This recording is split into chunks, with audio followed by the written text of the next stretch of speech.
What I would love to do What's that? is actually have a legitimate quarterback controversy where two guys are playing well. I know a lot of people don't, and they think that that's unnecessary and whatever. Like, don't you want the Niners to be in a position of power and having multiple quarterbacks who people can make an argument for back and forth? Like, would I rather have one superstar in Patrick Mahomes? Of course. But they don't have that right now. Now, maybe Brock's that dude. Who knows? Maybe it's Sam Darnold. Maybe it's Trey Lance. Let's let it play out. But have a position of strength when it's been such a position of strength. Is this a position of strength with how? Think about this. A lot of people believe Trey Lance is bust, and it sounds like Mark Willard doesn't believe in Trey Lance at all. With the way he kind of looked at my tweet and kind of scoffed at it, and I love Mark Willard.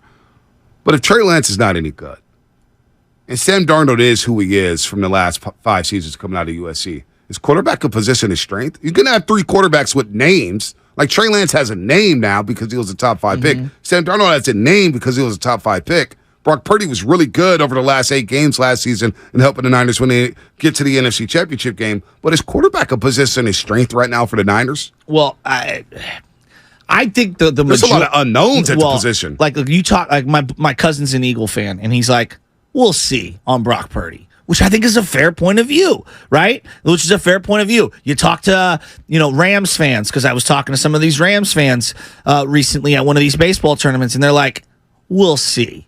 He had a nice run. Baker Mayfield had a nice run. We'll see. Kyler Murray had a nice run, and they have better pedigree than him, and we will see. So, I don't know. I think it was a great 8-game run. The tape is the tape.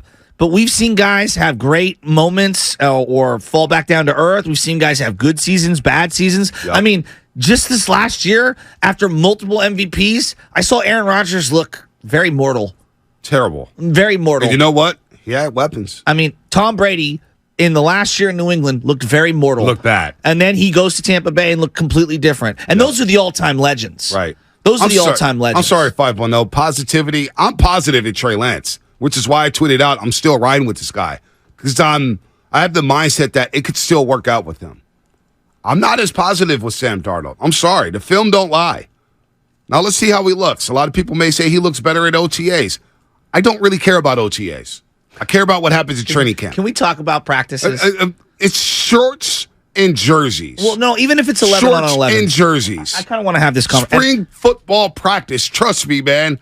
You may be able to gain some momentum for yourself going to the training camp, but until the pads come on, we don't really know. Well, let's have a legitimate conversation about just practice in general in the NFL. As a fan, before I joined the media, I would listen to the radio, Bonte, and I would hear people come on and explain what's happening at practice. And I remember me, reading at the time, it was the Chronicle, and was it Kevin Lynch? Was it the Chronicle guy?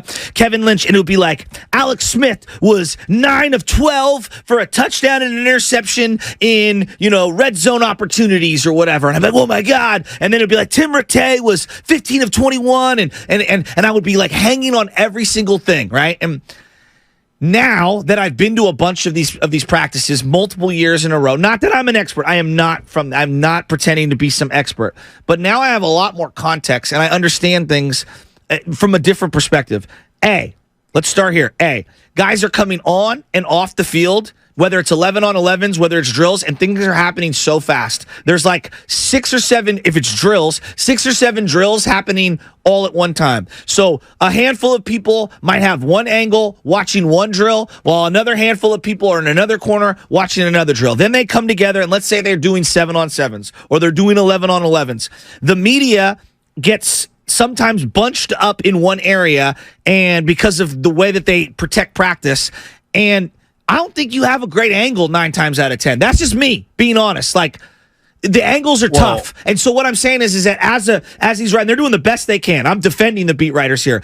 Guys are coming in and out of these drills. They can't even take time to log it down because it's all happening in 15 seconds. And you see this pass, and you don't even get an opportunity to see, hey, did that guy step in front of it? Can I see the replay on that? Was he pressured? Did the guy run the right route? Did the coach tell him to even throw it to that guy? Are they trying to work on pushing down the field? Are they working on checking it down?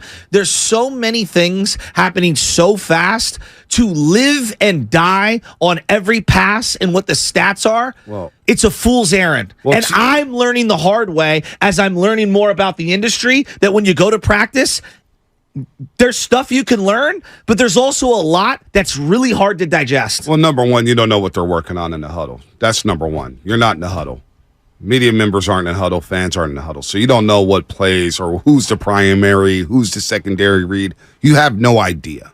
You have no idea where the play's supposed to go. You can assume where the play's supposed to go, which is why I don't do the all-22 anymore. Because you don't know what the primary receiver is doing. You don't know who the primary is. You can guess on that, whatnot, but you do not know. Now, I would say from my experience, because when you cover high school sports, and I covered high school sports for a few years, when you cover football, I have my legal pad, right? Yeah. And it's all about positioning. Yes, I totally agree. It's all about positioning. Sam and I talking about this last year. When you position yourself, what I do at practice, and I've been doing this for years, and I do it at games, I personally get behind the offense. Mm-hmm. I'm getting behind the offense, behind the quarterback. Now, you can see who's in and out, and you know who the first stringers are. So if you know who the first stringers are, you have a good idea of who's in the game. Mm-hmm. You can see the receivers. Okay, number 17's in for 11, or number 17's in for Debo, number 19. Okay, that's easy to jot down. It's easy for me personally to memorize. So for number one, it's all about positioning. Now, in terms of drills, you have to pick a drill. You can't watch all the drills at one time. That is so you're so right there. And what happens is the media goes to the blocking sled. I don't blame anyone for doing that. No, you may have an assignment. The sports editor may say, from Bay Area News Group, hey, Cam Edmond, I want you to watch the DBs. Today. Yes. So he's locked in on the DBs. Exactly. One day he may say, okay, I'm going to look at the offensive lineman. One day you're going to look at the defensive lineman. But about team drills for me, personally, due to positioning, is easier to follow. Yes. It's easier to follow and jot down. It's one rep at a time, usually one or two guys, maybe three guys. You huddle up, agree. You huddle up, you get your notes down, and you got to be a professional at that. Now, what you can't be doing on the sideline is gossiping and looking at other things or talking to fans. You got to be locked the hell in. And so I learned that at a high school level where fans, oh, man, I'd be locked in. So that's all that is. And no, I'm not hella salty to Trey's not the starter. Listen, Draymond Green has his name on YouTube. Draymond Green. Wait. Personally? Draymond Green. Uh-huh. Yeah, just be Draymond Green. I don't get it. Okay. Weird username. Anyway, I don't care who starts for the 49ers.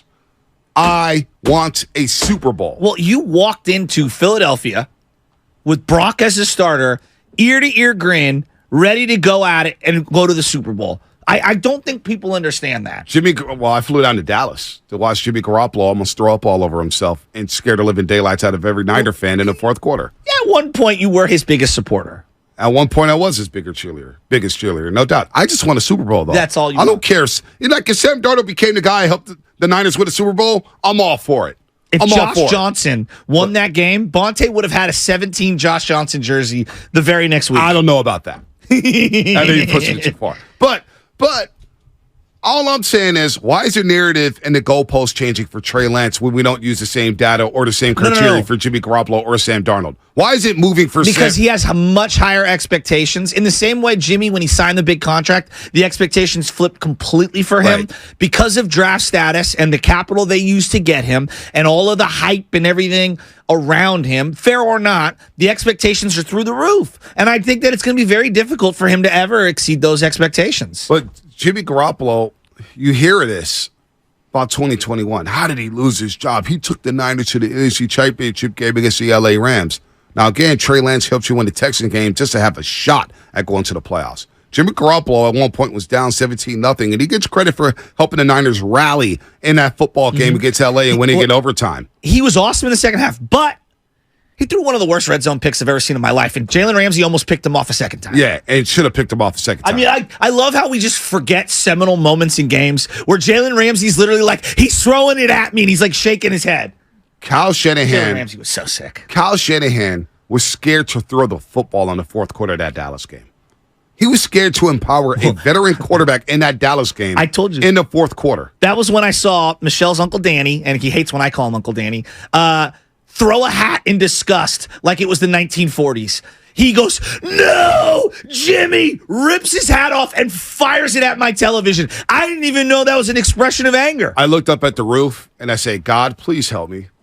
I said, please just give me a They dub should have anyway. won that game going away. Should have won the game 38-17. And we got one of the great all-time Dax slide moments ever. So Jimmy Garoppolo does not play well in that fourth quarter. Shanahan is nervous as heck to throw the football with him. Now, contrast that to Brock Purdy last year in the playoff game. Well, and then the Green Bay game, against too. the Dallas game. And hold on, I get to the Green Bay game. But Brock Purdy, contrasted to Brock Purdy last year in the playoffs against the Dallas Cowboys in the final 2 possessions, or heck, on that final possession, he dialed up 2 pass plays for Brock Purdy. Yeah. He would not do that with Jimmy Garoppolo at all. No. At all. Heck, in the Green Bay game, he ran the ball on 3rd and 7 with Deebo Samuel. In the Dallas game on 3rd and 13, he ran the ball with Deebo Samuel. Now, you can say his arm was hurt, whatever. You get on the football field. No, I'm talking about Deebo's arm was gashed. Oh, he was done. Yeah, remember he had the big he gash. had the gash in the Dallas game. No, I know, but in the Green Bay game, his arm was like, literally the tape was falling off. But that was Dallas game, too. Yes, but I'm saying as he's coming off the field after he got that first down, literally blood is dripping all over and the white tape is ripped off. And God, what a game. That Green Bay game might be one of the greatest all-time games. They didn't even score an offensive touchdown, Bonte. So that's why I don't want to hear it that Jimmy Garoppolo led them to an NFC Championship game. The team won. The team won. You scored no touchdowns, okay? You wouldn't even allow him. He threw one of the worst picks before halftime in that game. You're going down, and he throws a pick trying to make something happen as a veteran quarterback that rookies make. So let's stop moving the goalposts when it comes to Trey Lance. We haven't seen enough from him yet. We don't know if he's good, bad, but I'm going to ride with him. He's a 49er, and I'm just not ready to just dismiss him and say he's a number 3 quarterback behind Sam Darnold after we have 5 years of tape on who Sam Darnold is. Well, and after we had 8 years of yo-yoing Alex Smith. After we had how many years of watching Steve Young and Joe Montana go back and forth there, 87 and 88. Like, I'm not saying that either of these guys is Joe Montana or Steve Young. We're talking about the all-time greats. But I'm saying, like, we're patient in other positions. We're patient with other types of quarterbacks and everything. Let's let this thing play itself out.